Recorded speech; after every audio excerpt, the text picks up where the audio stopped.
Hello, hello, hello, and I welcome to another fabulous, fantastic episode of My Orgasmic Life. And today's episode is brought to you by ticklelife. Okay, so I'm your hostess with the mostest, Gaia Morrissette, in case you don't know who I am.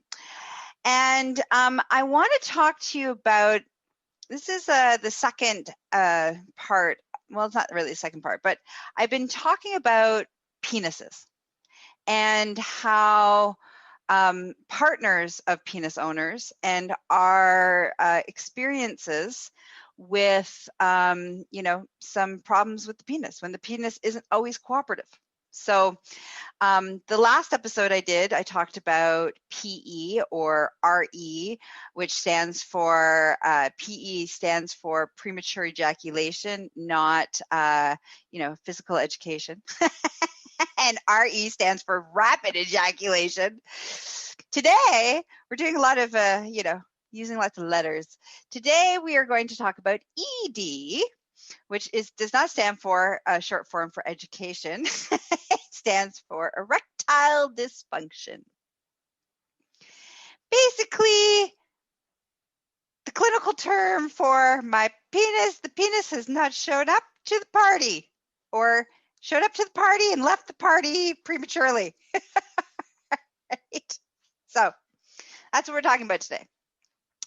And the reason I wanted to do this, kind of a grouping, there's going to be 3 episodes about the experience that the partner has, is because I do a lot of talking about for the owners of the penises when those things happen, right?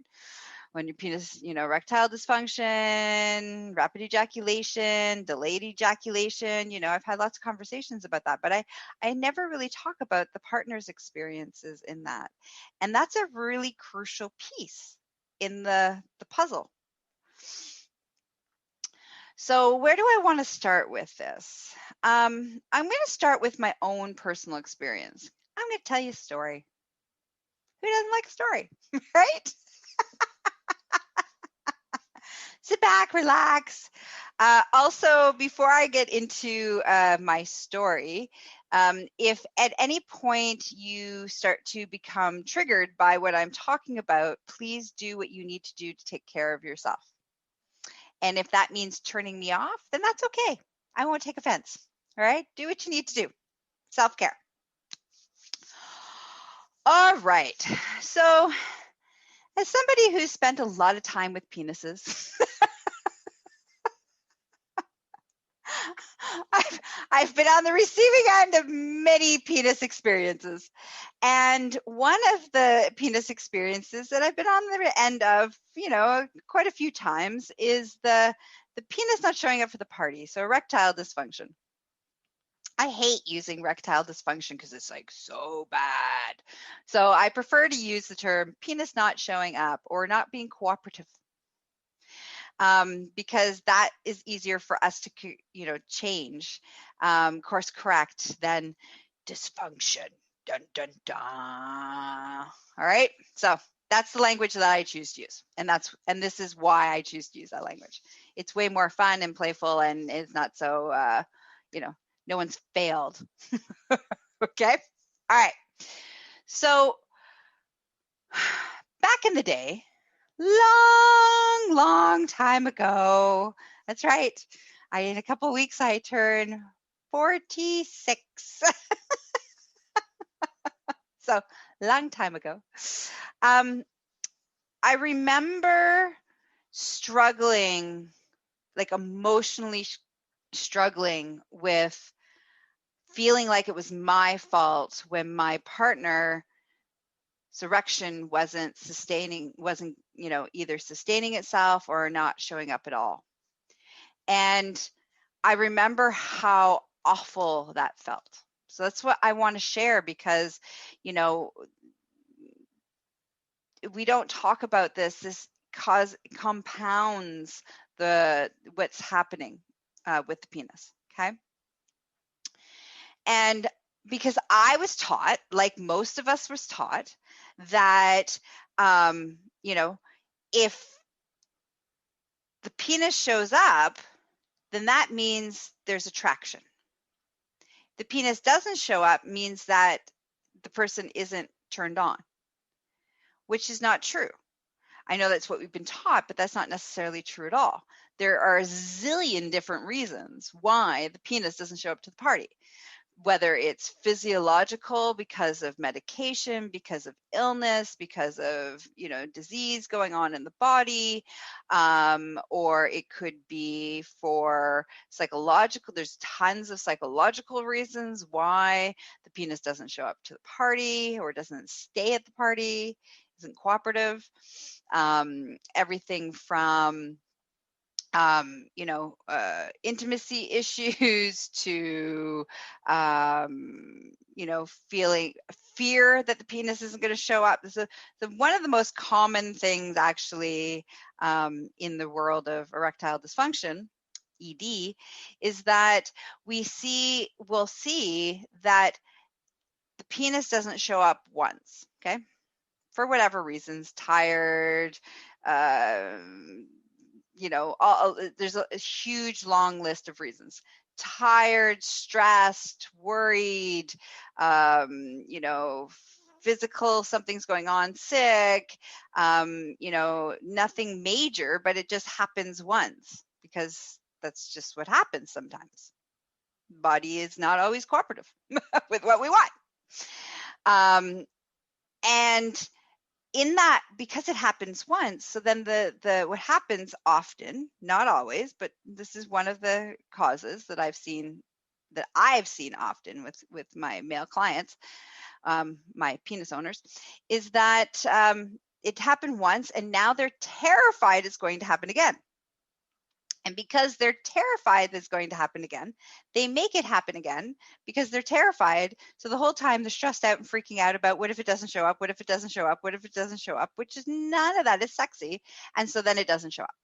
And then we are in a vicious cycle. It's not showing up, afraid it's not going to show up. It's not showing up because you're afraid it's not going to show up. So there's all this stuff that's attached to it. But we're not taught that these, it's very common to happen, and we're not really taught about this. We aren't really talk about this. We're taught that if your partner's turned on, then the penis owner will get aroused, and arousal response in the body happens with an erection. So if the erection isn't happening or isn't sustaining itself, we are left to feel like it's our fault. We believe it's our fault because if we were attractive enough, if we turned on our partner enough, their penis would show up and would stay there. And so because we've been taught to believe that, which by the way is all bullshit. Okay, I just need to say that it's completely, I'm calling bullshit. All right. But I do want to acknowledge that I remember that feeling. I remember feeling, even though I'm feeling like I felt like a failure, felt like, what's wrong with me? Am I not sexy enough? Am I not beautiful enough? Am I not doing it right? Like, what's wrong? Now, that's one layer of it. The second layer is that I've also been taught that I can't say any of those things. Because if I talk about it, we're not supposed to talk about it, because if I talk about it, then it'll make it worse. Because now I bring attention to the fact that, the penis didn't show up for the party or didn't sustain being at the party. So I can't talk about it either. So instead, I just feel horrible and bad, and my self-esteem is being, battered against, and I'm not allowed to say anything. And again, remember, super expressive.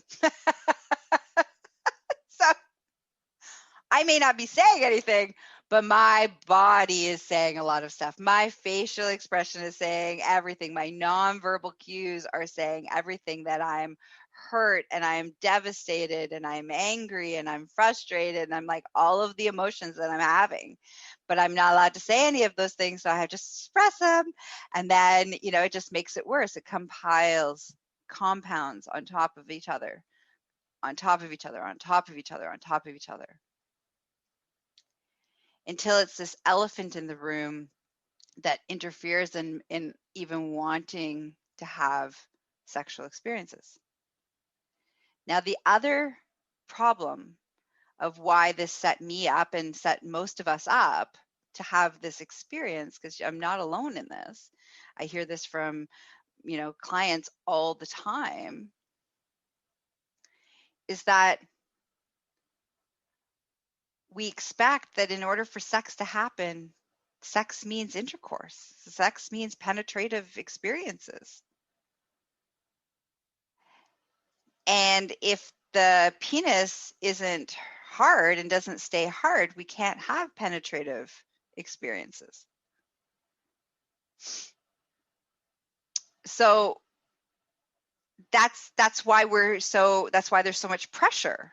And that pressure creates more, that's kind of like creates another loop of performance anxiety, which creates worry about it not showing up, which again, it doesn't show up because we're thinking about it showing up and we need it to show up. Otherwise, how are we going to fuck? How are we going to have sex? How are we going to, how are we going to be successful in this experience? So I go back to the thing that I talk about over and over and over again. And you're probably like, oh my God, Gaia, I'm tired of hearing this. Well, too bad. Because it needs to sink in. It's in theory, it's easy construct. In practice, in what we've been taught, it goes against everything we've been taught from a North American society around human sexuality. It's completely the polar opposite. So here we go. Ready? We're going to say it again. Sex is only goal is to give and receive pleasure. That's it. And giving and receiving pleasure comes in so many forms: touching, kissing, licking, toys. Our whole body is this wonderful erogenous zones to be wakened, which are like these little clusters of nerves closest to the skin. There's all these pleasure possibilities. Penetration with the penis is just one of the many pleasure possibilities.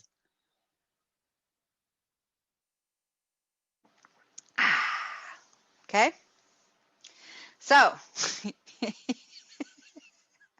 I know you're like, if you listen to me, you're like, but it's true. Changing that changes the game on so many levels. So, I want to come back to, though, this feeling of that's your fault.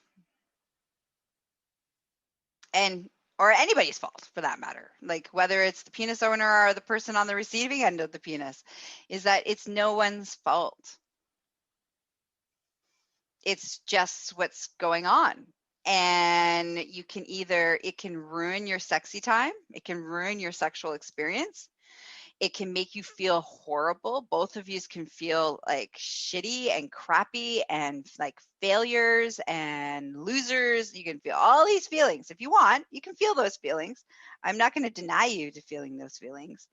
However, it definitely does not support a sexy time. It does not support continually wanting to have sexy time. And it has long-term effects on your self-worth, self-esteem, as well as your long-term effects on your relationship and your libido. So there's some serious consequences for staying in those emotions, staying in those feelings, because we believe that it's about us. Now, there may be a tiny, tiny, tiny sliver of a possibility. I'm only saying this because I need to be, I'm all about full disclosure and honesty. So there may be a tiny, tiny possibility that there may be an attraction issue. That can happen with people changing, people's body shapes changing due to all sorts of life circumstances. That can be, the body's changing with age, sickness,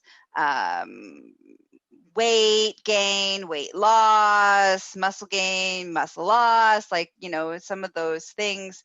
May be that piece around, there might be a tiny piece to that. So what do we do in that circumstance? Like, how do we handle that? How do we deal with that? All right, this one's heavy.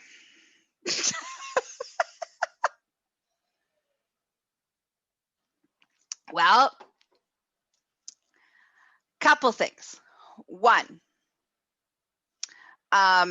part of it is about finding the person who you're with and finding the attraction in, and there also can be emotional there may be like a disconnect in the relationship. It doesn't have to be marriage.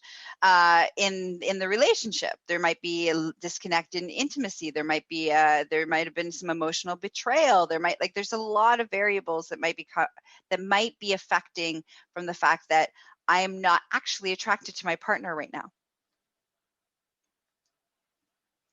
And that piece is on the person who's not feeling attracted to the other person to figure out what it is that they are no longer attracted to. And is there something that can be done to rekindle that attraction? Or is it time to look at maybe the relationship isn't working anymore?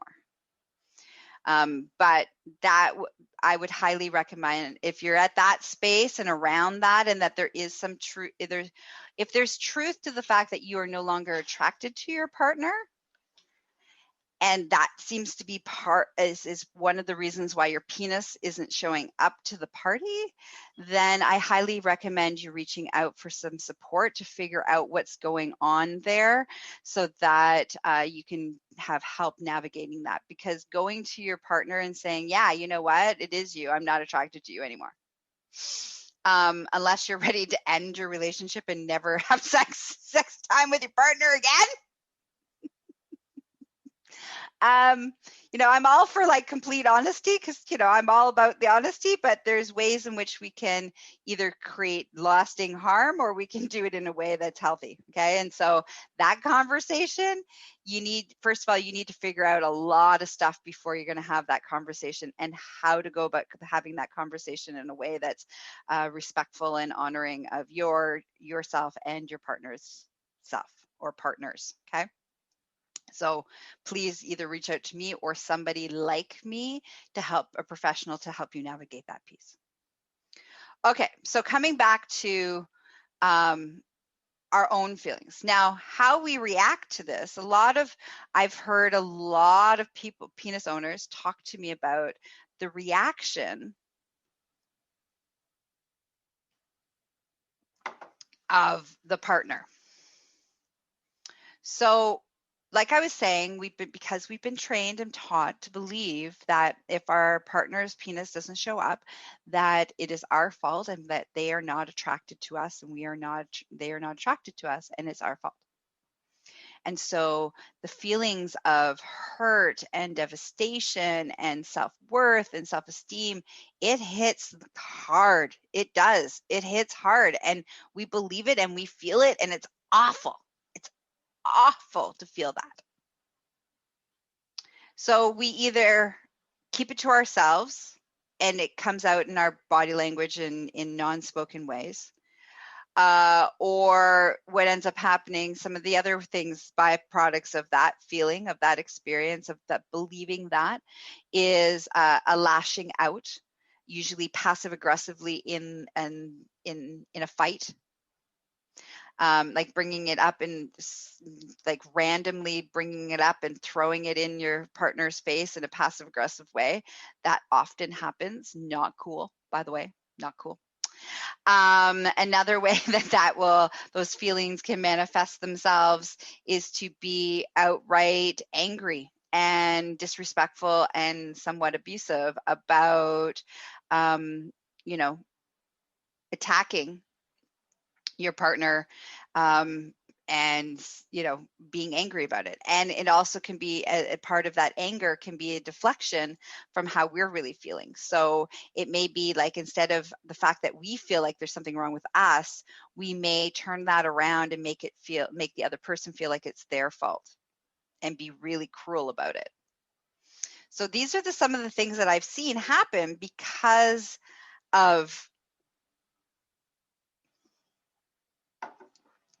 we've been taught to believe that an erection is a direct connection to somebody's arousal response. And we've also been taught that a sexual experience is not a successful sexual experience unless there's penetration with the penis in some capacity. These are the things that have set us up for failure. These are the things that have set us up to feel this horrible feelings inside.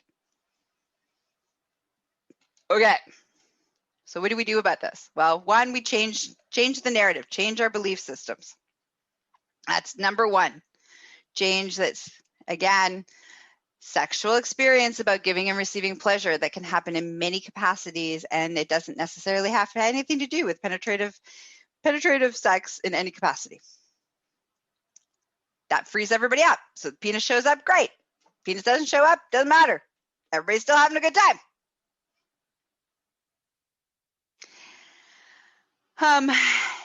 And then being able to, you really need to have your feelings. So I would recommend, as I have, with all of this, is to make sure you have a trusted friend or do your vetting process of releasing your emotions and, doing your self-talk, which is, this is not about me. And, and again, reminding yourself that arousal response, erection, and its a length of time is not directly connected to arousal and attraction. Okay, so that's an important piece of changing the narrative within your brain so that you can release it and let go of it. But it's having a trusted friend that you can go and vent to, right? So that you can be like, this is how I feel, and have the devastation feelings. Because I'm a firm believer that every feeling is valid. It doesn't matter what the feeling is. And we need to have space to release and actually release our emotions so that we can move through them and we can do the course correction and we can do them, where do we really want to be? But we do need to have, as I like to say, our tantrum. We need to have our emotions. But it's counterproductive and unhealthy to have our emotions with our lover in that moment when they're struggling with whatever's going on with them and their penis. So this is, where you need to have some trusted friends that you can have a conversation about, or you need to go have a conversation with yourself in the mirror to let it out. Feel your feelings, let it out. Then you can come back and have a conversation about what's going on. And if you want to learn how to navigate that conversation, then we have part 2. Part 2 is all about how do we have those difficult conversations when the penis is uncooperative with our partners. How do we do that? How do we set that up for a successful experience? Okay. So if you want to learn how to do that, then it's a part of the exclusive content that's for my patrons of my Patreon account. And for $5, for only $5, price of a Starbucks coffee, right? You can learn how to do that. Okay. All right. That's it. That's all. I'll see you in our next episode. We'll talk about delayed ejaculation and how that might feel. And how do we deal with that? All right. Now, here are the ways that you can support me. Because you want to support me. Because you love me. And I love you guys. Right? Which is join my Patreon account. support the overhead costs of running the show, number one, and get all this exclusive content like I just talked about. 2, if you would like to hire me in all the wonderful ways, I have this wonderful new hub called gaiamorrissette.com. And it is the hub to enter into the world of all the things that I do in the world, all the ways that I show up in the world. Okay. So go to gaiamorrissette.com and you'll find all the things you need to do. And don't forget, I teach lots of amazing programs and courses. So again, you can find that at the hub. And, that's it. That's all. All right. Till next time. Have a juicy day. Bye-bye.